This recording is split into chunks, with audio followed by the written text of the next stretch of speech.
Episode 13 of a 13 podcast. What's going on, ladies and gentlemen? How y'all doing? I'm Nate. That's Brian here to my right. Look, y'all, the preseason has wrapped up officially, and we are headed towards week 2 of the NFL preseason. So we hope your teams escaped with as little injuries as possible, but we'll dive into that topic as well in just a little bit. But Brian, as we're recording this, happy Wednesday to you. And how you doing? Doing fine. Just like everyone else is, just praying that I don't get an alert on my phone that another Giant went down with an injury. That's all I'm hoping for at this point. Aren't we all, my friend? Aren't we all? I think for us, we have been blessed with a lot of bad luck as of late. So hopefully the football gods will take it easy on us now for the rest of the preseason, heading into the that'd be regular nice. season. Yeah, Dodge because some bullets, but I don't really want to sit around waiting anymore. I would just like to know, okay, everyone got through practice fine today. Awesome, let's roll. it's like we're getting shot, and then it's like the Matrix where the guy's like, "Whoa!" like avoiding the bullets. It's like we're basically like that, but we're literally one shot away from. Just like scratch them a little bit, so they get a little closer every single time. That one was a little close. So like the Trump thing. Yeah. Wow. Yeah, like that. Nice. Let's go. We're off to a great start, ladies and gentlemen. But yeah, we'll talk about the preseason week 1 and our thoughts on takeaways on that. Discuss the injuries that are going on. My guilty pleasure show. If you guys don't know about that, that's gonna be fun to discuss because I got some thoughts about that one because that show is getting good.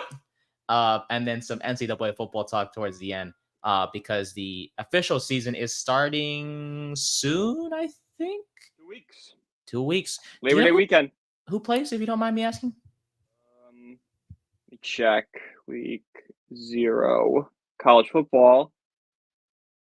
We got on the 24th, we have Florida State at Georgia Tech, Montana State at New Mexico, SMU at Nevada, and Delaware State at Hawaii.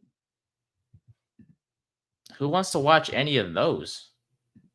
Except the first one, right? The first one seemed interesting. It seems kind of cool. Yeah, but other than that, something. Ooh, yeah, they're 20. Yeah, I don't know. Nothing really great. Other than that, it doesn't get good till Labor Day weekend. Yeah. So, but this is basically Georgia versus. It's the appetizer to the main course. But this is basically week 0, right? That's the Labor Day weekend is week 0. No, that's week 1 is Labor Day weekend. Week 0 is next weekend. Oh, okay, gotcha. So but who plays week 0? Did I ask? Is that the teams that you just said? Yeah, week 0 is Florida State and all them. Gotcha. Okay. Huh, okay. Well, I mean, not as exciting as the year before because I know there was a game in Dublin, Ireland, which was the week 0. Navy. Yeah, who won that one? You guys, right? Notre Dame crushed them. Why would they schedule Navy? 10. Why would they schedule Navy? Rival. Navy Notre Dame is a big rivalry. Historically. Yeah, historically. I don't know about these days. Yeah. Speaking of which, Navy and Army's offense, I never understand why it's such a run-focused scheme. Yeah, I think it's just taken back to the days in the 40s and 50s when they were really successful and keeping the tradition alive. So just doing it like that, I think that's what it is. Keeping the old, school college football alive, even older than I guess old school now would be Power 5 and Texas A&M in the Big 12. Yeah, it's just to me, I'm thinking to myself just throw the ball. They know you're gonna run, so just throw it. And they never throw it. It's always option plays and quarterback draws and quarterback runs or fullback draws or fullback dives. I'm just bro, they know you're gonna run, so just throw the dang football. And they throw it 5 times a game? If you're lucky, 5 times a game. This is why I'm thinking about. I'll talk about that later, but just know that Navy's was one of the options I think about rebuilding when it comes to dynasty. But we'll get into that later on. But I just wanted to bring that up because I just don't understand why military teams just don't throw the football. Like you just said, it's gimmicky. I get the whole option stuff is pretty and all that, but just I don't. I think it's just gimmicks. I watch NFL too much. That's why I'm used to the whole balance game between running and passing. But speaking about the NFL, I think it's fair to say when it comes to the rookies that we saw on the field, they all of them played really well, right? I mean, we're talking about Yeah. Caleb. Well, Jaden Daniels played. I think Jaden Daniels was like the best quarterback out of all the rookies in week one of the Yeah, preseason. he was the most impressive. Even in the limited time he had, he made the most impressive play. That pass where he audibled out of. Woo! I mean, he was phenomenal. He had a rushing touchdown, I believe, and a passing touchdown as well. So he was the best in terms of, I think for both of us, he was the best out of everyone. But Drake May was pretty okay. Bo Nix played well. Michael Penix as well has a couple of nice passes. Let's see who else. Oh yeah, and then Joe Milton, the 6th-round quarterback for New England. It's to the point where he might. Oh no, he's not going to take Drake May's job, but God, that no. will create some controversy. And I'm not going to say like I called it, because I never said it live. I mostly said it to myself, but I think it's fair to say for all of us that when Milton was drafted in the 6th round, it was kind of weird because why would you draft 2 quarterbacks who both need to be developed on the same team? Yeah.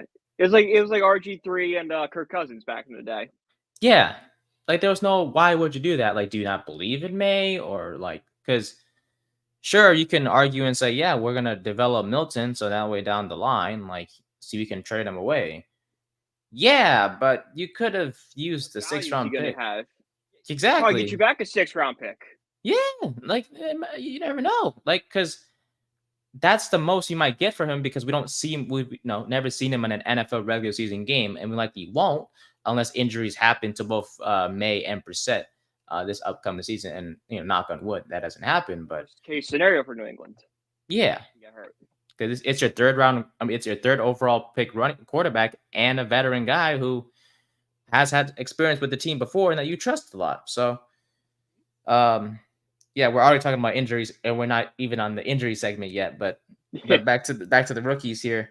But yeah, a lot of impressive games by those rookie quarterbacks. Now, there's some other quarterbacks who look like dog crap. Example: Stetson Bennett from the Rams. So, I'm sorry, really, dude. Trey Lance too. That quarterbacks against each other was just watch. Literally the battle of mid, man. I was just ridiculous. I'm just like, how do you? Mid is being nice. That's offensive to mid quarterbacks. 4 interceptions, man. 4 by Stetson Bennett. Are you kidding? This guy won a national championship. Ain't those 4 2 interceptions? national championships. Oh, that's right. 2 of them. One against Bama and one against TCU. And I know the NFL is so much different than college, but my big argument with Stetson Bennett and why I liked him coming out of the draft was like he's won everywhere he's go. So like, is he just gonna like translate? Like he won at Georgia. That's pretty big. Mm-hmm. I knew he wasn't gonna do anything, but I'm like, I wouldn't mind taking a flyer on him just because he's won 2. The same. I feel like that situation is similar to like the JJ McCarthy thing in that, oh yeah, McCarthy was a winner, and that's why we drafted him. We'll get to but that. at the same time, I didn't want to draft Stetson Bennett in the 1st round. I knew he was going to be like a 7th-round quarterback. I'm like, I don't mind spending a 7th-round pick on True. a 2-time Natty winner. I wouldn't mind spending a 7th-round pick on JJ McCarthy because he's a Natty winner. It's won everywhere. But True. 6, different story. Yeah, fair enough. Fair enough. But yeah, that was a pretty bad game to watch. But hey, at the end of the day, that's what the preseason's for. Trey Lance himself as one of the biggest busts in NFL history. Do you think it's too late for him?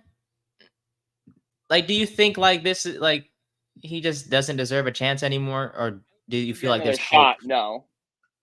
Really? There's much hope for it. No, because he's already buried on Dallas's roster. I think he's already a 3rd-string quarterback. He's had a game and a half of regular season experience. Right, he got hurt in week 2 of 2022. Yeah. Preseason. Yeah, so he already got hurt. So he had one really good game, and then has done nothing to back up. He was already, a development project quarterback coming into the league. you're not really buying much. It's the same quarterback, had the same amount of playing time in the NFL as when you draft him out of college. Only he's 3 years older now. So what's the point? True, true, true. I think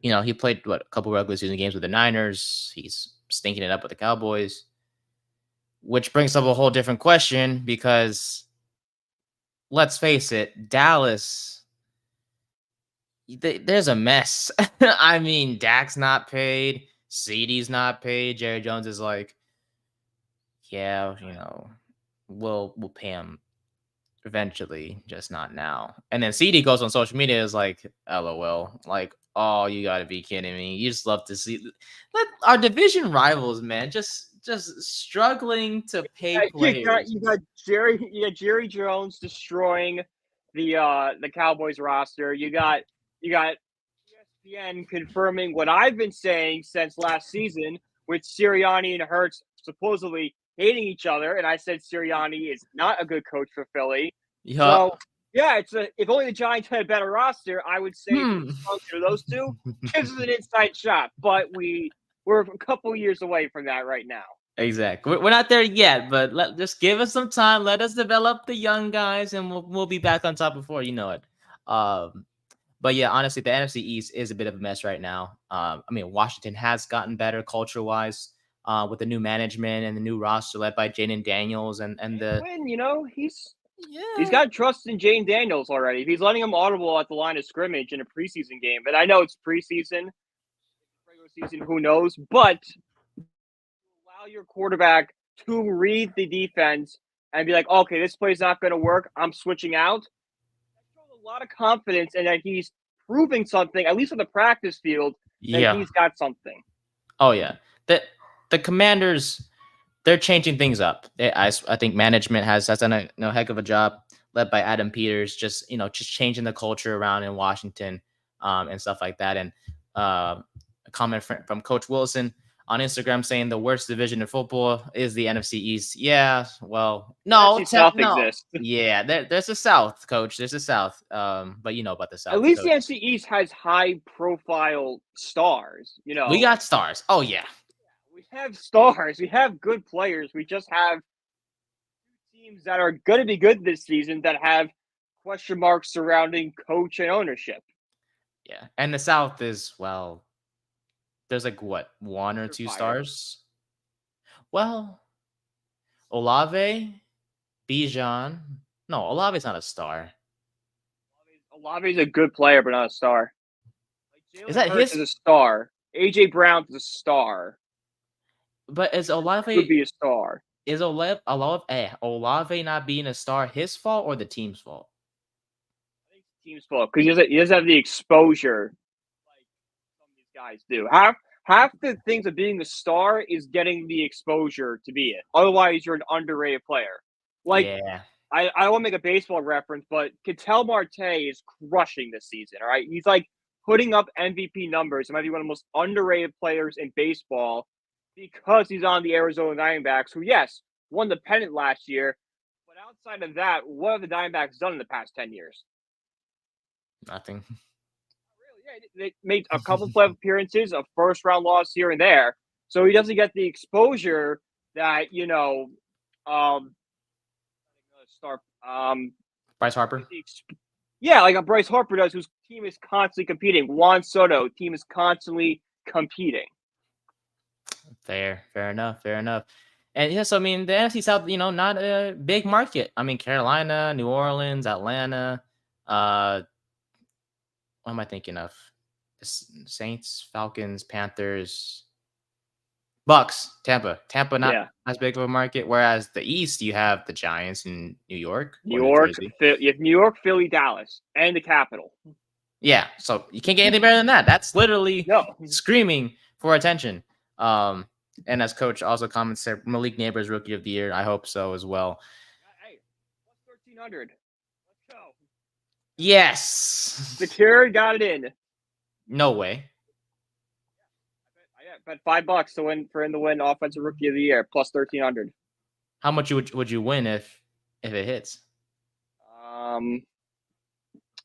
It's third plus. So if I were to win $100, if I bet $100, I would win 1,300.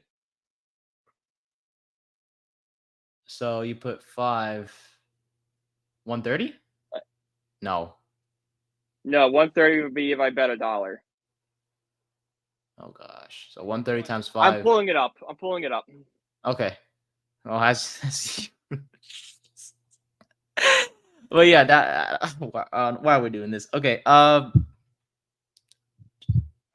Malik Neighbors. I mean, there's some competition out there for Rookie of the Year. I mean, you have the quarterbacks obviously because they always contend with Caleb and Jaden Daniels and all that. Marvin Harrison is another prospect to consider as well when it comes to the Rookie of the Year race. But I think when it comes to the superstar, potential and talent that's there, Malik Neighbors is just the guy that kind of has the aura about him. I don't know if that's a good word to Yeah. explain it, but he No, has he's got that. that. Yeah. Yeah, like he has that in him that Marvin doesn't have it.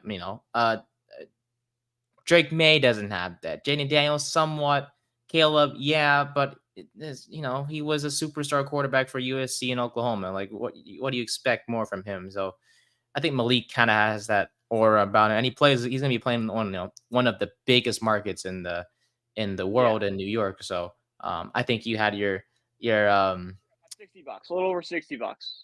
Okay, that's not too bad. Not bad. Yeah, I'll take it. There you go. And so that won't hit. If it hits, it won't hit till January or February. Okay, so we'll see. right before the Super Bowl, so I can just blow off it in the Super Bowl. We're good. Nice. Hopefully we're in it. No, I'm just kidding. But yeah, other than that, preseason wise, let's see. Well, our Giants beat the Lions 14-3. We discussed that in the previous episode, I believe. Right? Yes. Did we talk about the Giants and Lions? Okay, good. We did a whole episode on it. All right, just making sure. Ooh, memory loss. Still there for that for me. Bears killed the Bills. Seems like even the Bears backups were just demolishing Buffalo, so they have some question marks. Not too concerning, but just like Not looking too crazy now, is it? Yeah, I mean 33-6. Like, that backups ain't looking too good. I mean, Josh Allen played a little bit, but yeah. Actually, wait a minute. The whole starting lineup played for the Bills. Ooh. Keon Coleman, 1 catch, 8 yards. Nice. Okay. Let's see. Other than that, and yeah, like before we get to the injuries and stuff like that. So we know about the CD situation. Do we expect that to be figured out anytime soon? No. No, it's gonna drag on. That's yeah, gonna. okay. Yeah, I can see that dragging on, especially with the owner of like Jerry Jones. That will drag on. Just pay a quarterback, man. I just pay Dak. You don't pay Dak, you're screwed because they're gonna be 10-7 again in the postseason, and that's gonna put him in no position to get a quarterback. No, absolutely. Yeah, no. If they lose Dak Prescott, they're gonna have to trade the farm to move up for one. Mm-hmm. For Carson Beck or Shadur Sanders. And Justin Fields. Have to sign one. Yeah, and Justin Fields isn't the answer. I just want to let you know, Justin Fields. He's gonna be a free agent. Huh? Trey Lance on the roster already. Yeah, and backup option. They really traded for him, thinking they did something. No, there's a reason why you got him for so cheap. No, this is a quarterback that was drafted 3rd overall. The Niners gave up 3 first-round picks for, and got beaten out by Mr. Irrelevant. No offense to Brock Purdy. Oh, of course not. The 49ers invested a lot into Trey Lance, and were very quick to move on from the 7th round guy. This single that something's wrong with the quarterback. There's a reason why, he's in Dallas now, because if to be a 3rd overall pick and to be on your 2nd team, that's a bit concerning. That's when you know it's bad. Trade 3 first-round picks to get you.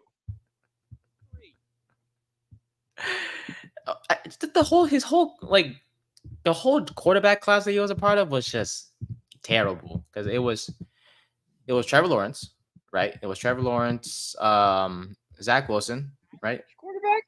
Yeah, Lawrence went first. Lawrence, Wilson, Lance. So Let's be honest. Trevor Lawrence isn't the best thing in the world. I don't know what. No, but what is it? Is it Average him or quarterback. is it him or the team? It's a mix of both, you could say. I think he is not at the next level because of like maybe his game doesn't translate to the NFL. But he's also had, he also sat under Urban Meyer for a year, which stunted his development to begin with. And no offense to Doug Peterson, he's a good coach, but what he did with Carson Wentz when he got back, Nick Foles, like he's never really had to sit with a quarterback and go with. And we'll see if Trevor Lawrence can turn it around because he got paid like a top 5 quarterback, like a quarterback who did really well in college. I still think that's Trevor Lawrence living off that draft hype and not actually producing. Same thing with Saquon Barkley. I think Saquon Barkley lives off that draft hype and had a couple of good seasons.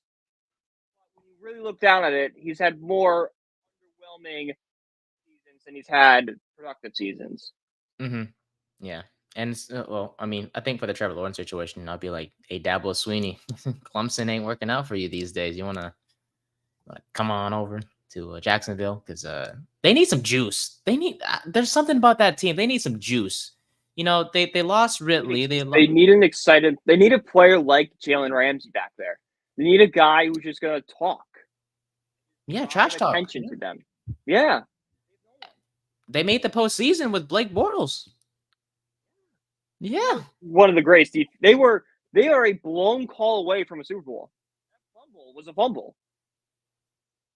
Ooh, I'm gonna pull that up later because I forgot how that play was. But he fumbled the ball, and he said he was down by contact, but it was very clearly he lost that football. He pulled the play dead, so he didn't run back for a touchdown. They call that play right. It's a Philadelphia Eagles, Jacksonville Jaguars Super Bowl. Blake Bortles possibly has a Super Bowl ring. The Eagles don't have a championship. Boy, how NFL history could have been. Those darn Patriots. Well, okay, so we know about the CD situation. That's not going to get solved soon. Dak Prescott, same boat. Hassan Reddick, our neighbors, the Jets, or our co-tenants. I got some opinions. Take it away. All right. Well, this is a horrific job by Joe Douglas and the Jets front office. You don't agree to trade a player until you have it in writing that he's going to sign a long-term contract with you. We saw it with Brian Burns right here in New York. We didn't agree to that trade, so we had at least the parameters of a contract extension done. Did we have it 100% done? No, but I would say we had it 75 to 80% done. We knew that when we accepted the deal, a deal done pretty fast with Brian Burns, and we did. I think like that night we had a deal done. Hassan Reddick should have been traded for by the Jets. They should have agreed in principle and then been able to talk to Hassan Reddick and the agent, gotten the deal done, and then accepted the deal. Now you have this situation where he wants out again, and you basically shot yourself in the foot. You're basically burnt assets for a player who's not going to want to play with you. It's horrific management job, and it's just another fumble in a long, storied history of fumbles by the New York Jets.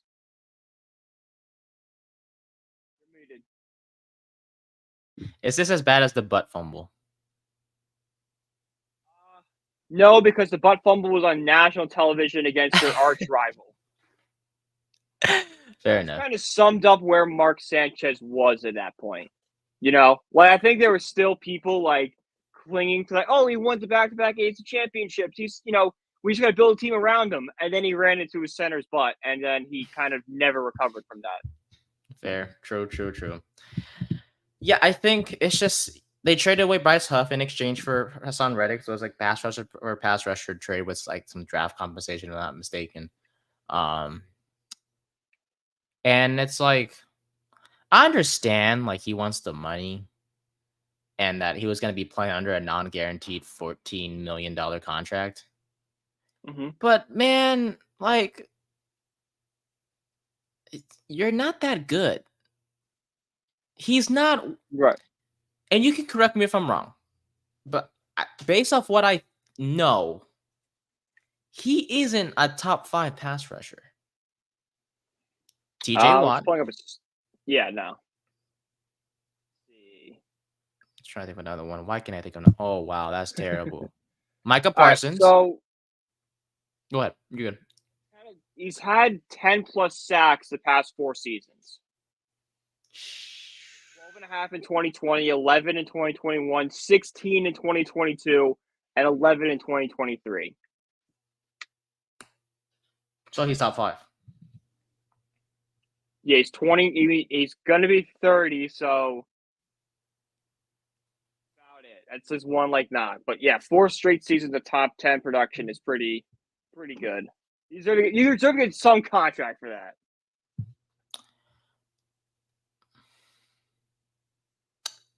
Could you possibly explain why the Jets may not want to pay Reddick? He's getting maybe a little older in age, or Hassan Reddick is valuing himself higher than the Jets believe him to be. That could be it. Or the Jets are just trying to save salary cap position to do something else. So if you're Joe Douglas, what are you doing? You paying him? I think you have to pay him. You can't trade him because it's such egg on your face. You've brought him in, and he's going to be a game wrecker for the Jets on defense. He might be one of their best defensive player, like outside of Sauce Gardner, of course. But he could be an absolute game wrecker for you, and you kind of want the safety net of having a top 5 defense because, like I said, the Jets offense looks really good, but there's a lot of question marks surrounding Aaron Rodgers right now. It's not, a slam dunk like it was last year. He's coming off that Achilles injury. You don't know what quarterback he is.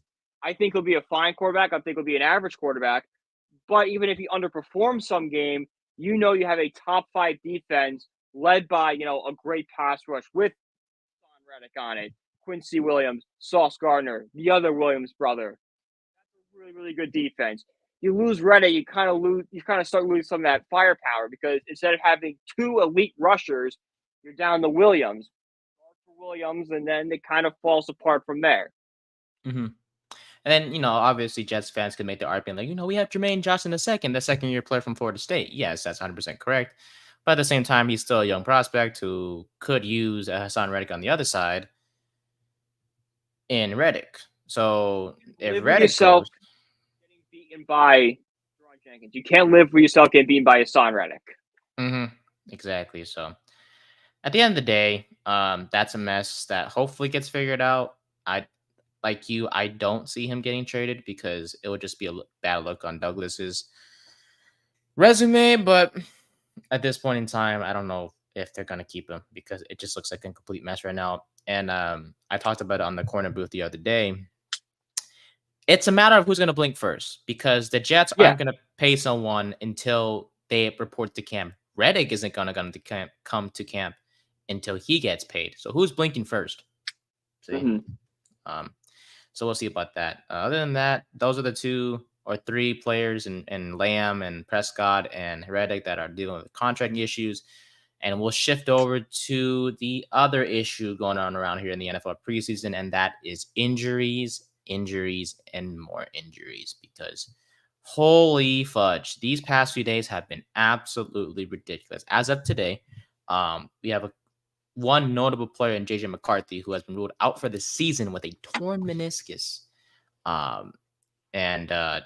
That's we as Giants fans, obviously, we expected Sam Darnold to play against us in week 1.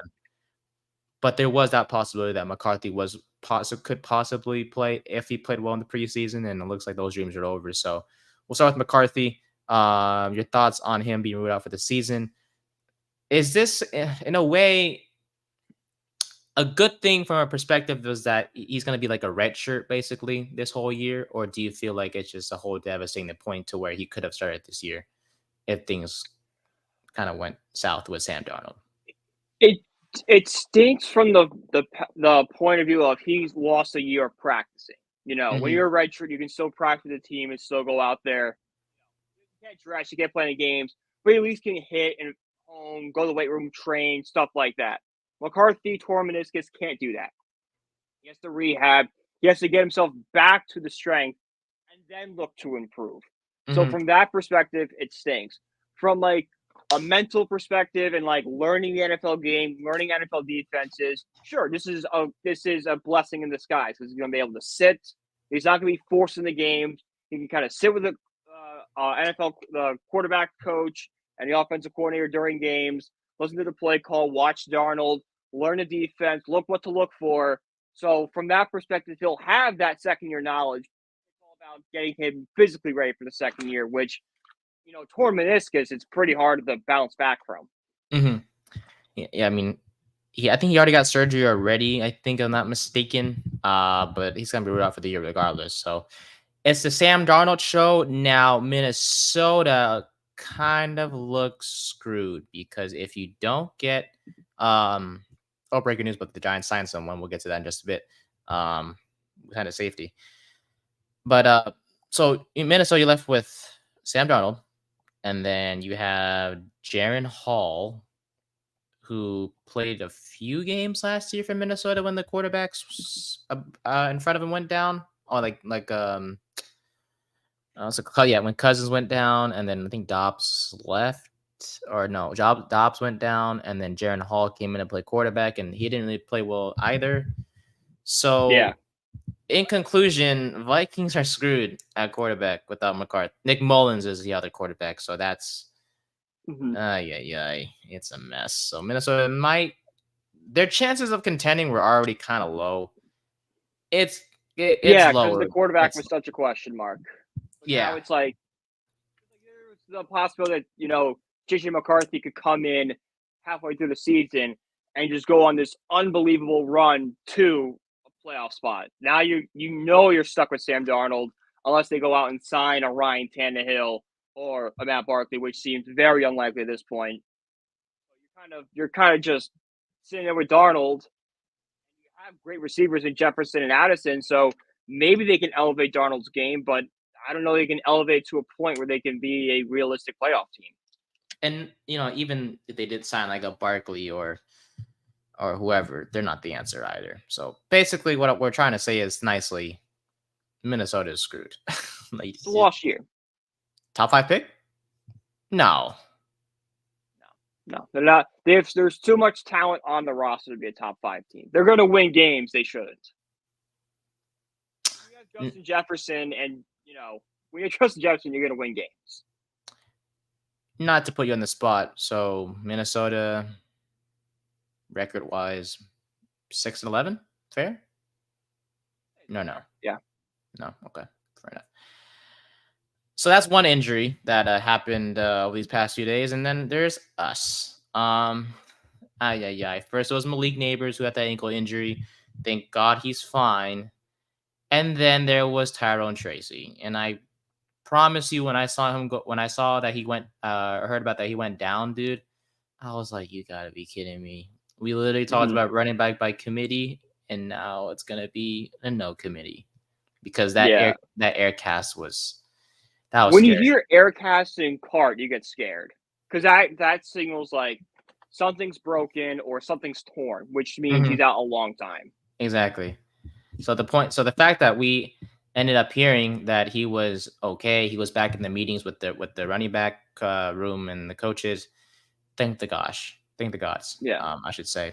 He will be out 3 to 6 weeks, so he will miss the start of the regular season, which I do want to dive into after we address this comment from Tresner. What's up, my guy?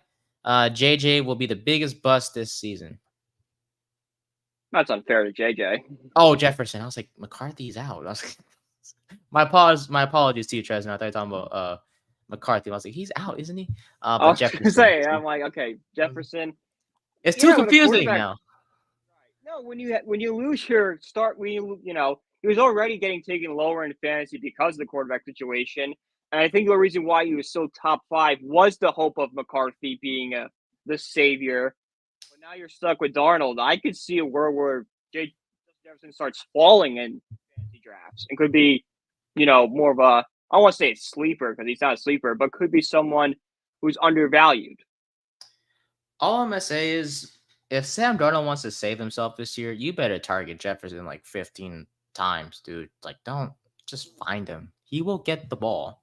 He's literally going to be paid. He's paid as the highest. He's getting paid as the highest at his position. So just get him the dang football and things will be fine. That's all.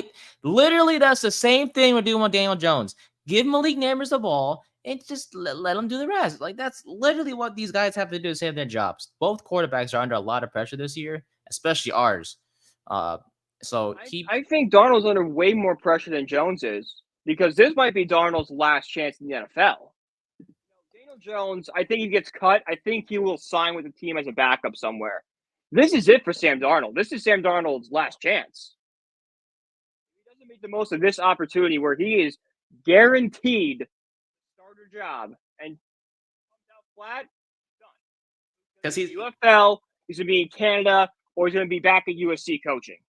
Because he's never had this good of a receiving core in a Jefferson and Addison ever.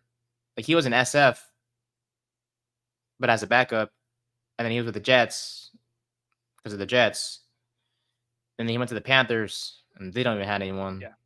So this is his best chance. Panthers might have had DJ Moore with him.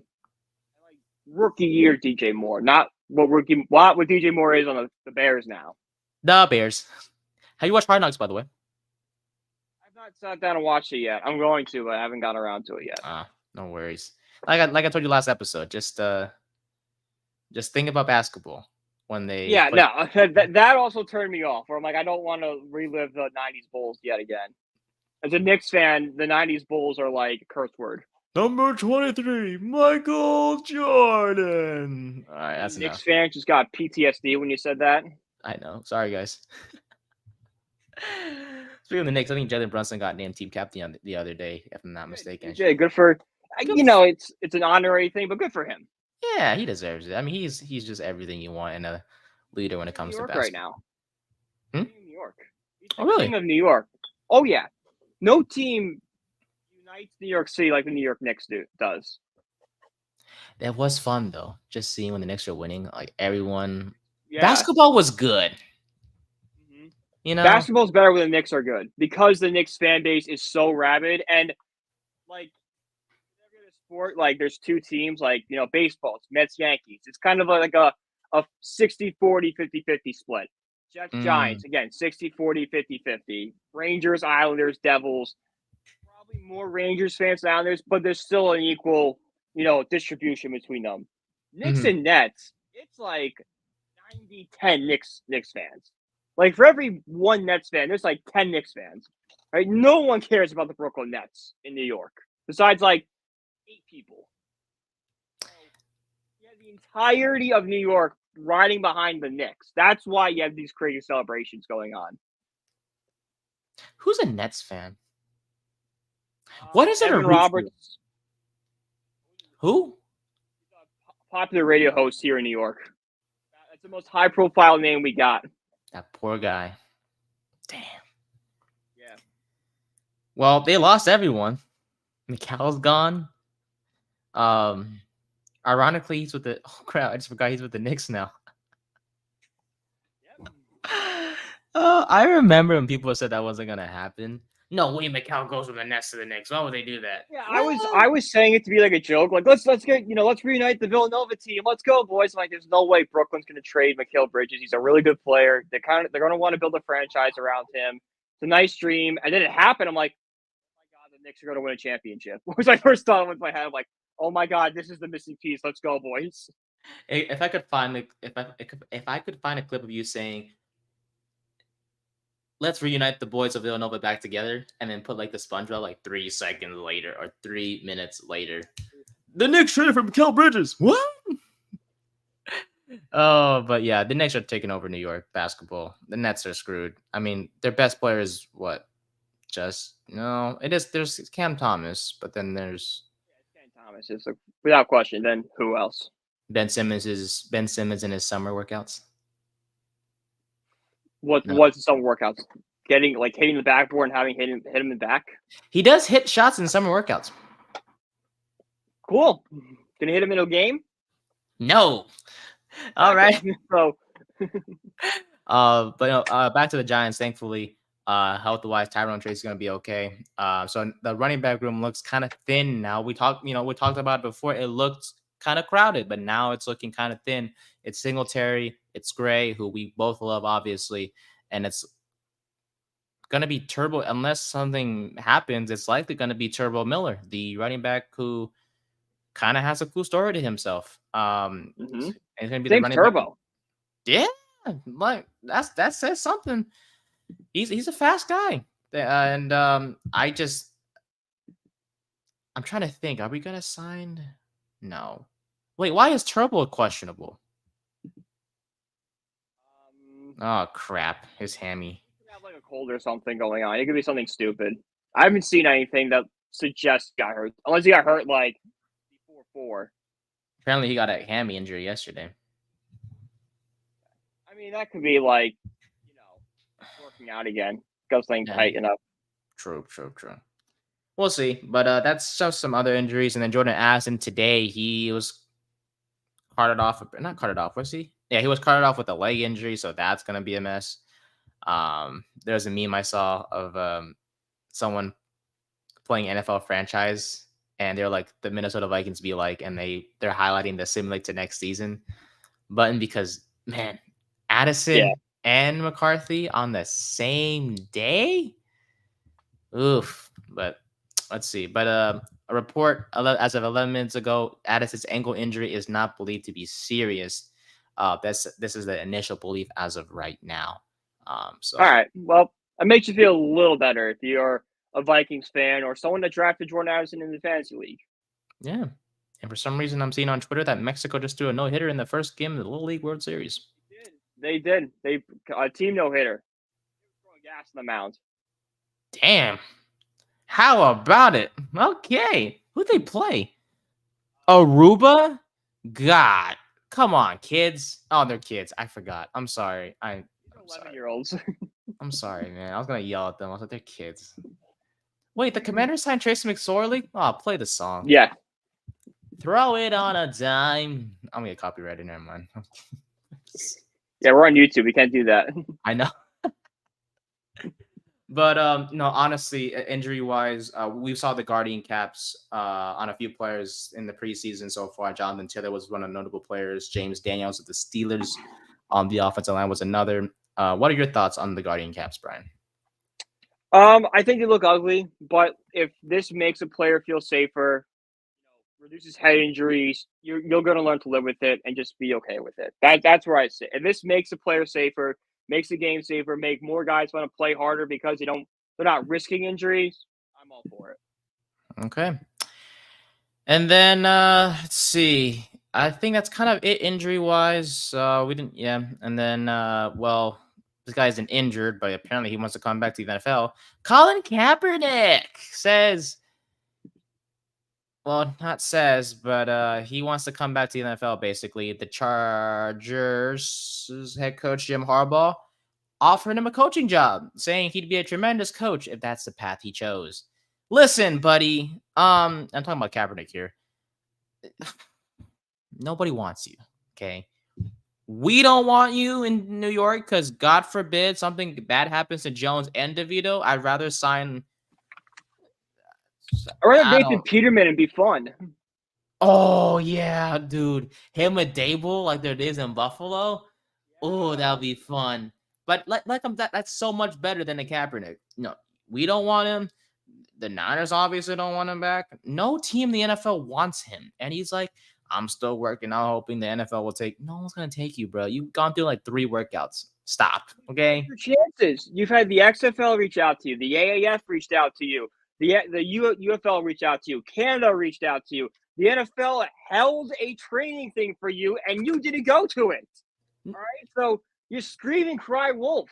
Stop. We've given you the opportunity, and you don't want to take it. Wait, why didn't he go to the NFL one again? Because he wanted to do his own thing, didn't it? He wanted to do it in his high school or something like that. He didn't like the field, but like didn't tell. If you would have talked to the NFL, like I don't want to play here, I want to play here. The NFL at least would have compromised with you. Like, okay, maybe we won't put it here, but we'll put it here. Yeah, like the NFL isn't. They're not a-holes. Like they'll work with you. And he's like, nah, They wanted the publicity of you. They're gonna work with you. And no, you blew it. You blew your shot. You haven't played in the league in almost 10 years. You're not the same quarterback you were 10 years ago. Even when you were in the NFL, you lost your starting job to Blaine Gabbert. Everyone seems to forget that part. I forgot it too. It's personally, I forgot who was replaced. He's a Blaine Gabbert. Blaine Gabbert. Holy crap! No way. That was a dude. That few years of Niners football was an absolute mess. You went from Kaepernick to Blaine.